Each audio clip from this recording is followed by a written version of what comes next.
കൊണ്ടാട്ട് കടവിന്റെ ഷട്ടറുകൾ ഉടൻ തുറക്കണമെന്ന് Trinamool Congress chief coordinator Saji മഞ്ഞക്കടവിൽ ആവശ്യപ്പെട്ടു. പാലാ മുനിസിപ്പാലിറ്റിയിൽപ്പെട്ട കൊണ്ടാട്ട് കടവ് ചെക്ക് ഡാമിന്റെ ഷട്ടറുകൾ മഴക്കാലമായിട്ടും തുറക്കാത്തതിനാൽ ശക്തമായ മഴ പെയ്താൽ കോട്ടയം ജില്ലയിൽ ആദ്യം വെള്ളം കയറുന്ന പ്രദേശമായി കരൂർപ്പള്ളി ഭാഗം മാറിയിരിക്കുകയാണെന്ന് സജി മഞ്ഞക്കടവിൽ പറഞ്ഞു.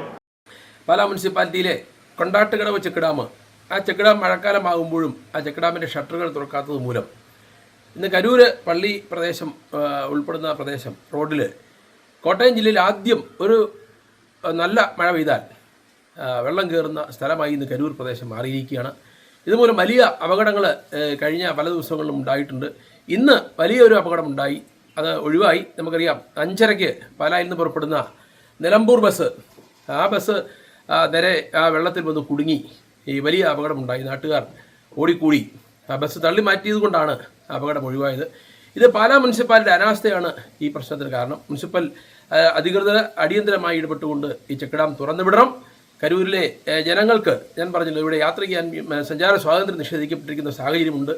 അതുകൊണ്ട് തീർച്ചയായിട്ടും അധികൃതരുടെ ഭാഗത്തുനിന്നും ഈ വിഷയത്തിൽ അടിയന്തരമായ ഇടപെടലുണ്ടായി ഈ പ്രശ്നം പരിഹരിക്കണമെന്ന് ഈ അവസരത്തിൽ ആവശ്യപ്പെടുകയാണ്. തിങ്കളാഴ്ച രാവിലെ 5:30 പാലായിൽ നിന്നും നിലമ്പൂരിലേക്ക് പോവുകയായിരുന്ന KSRTC ബസ് യാത്രക്കാരുമായി കരൂർ ഭാഗത്ത് വെള്ളത്തിൽ കുടുങ്ങി. തുടർന്ന് നാട്ടുകാർ ചേർന്ന് ബസ് തള്ളിക്കയറ്റുകയായിരുന്നു.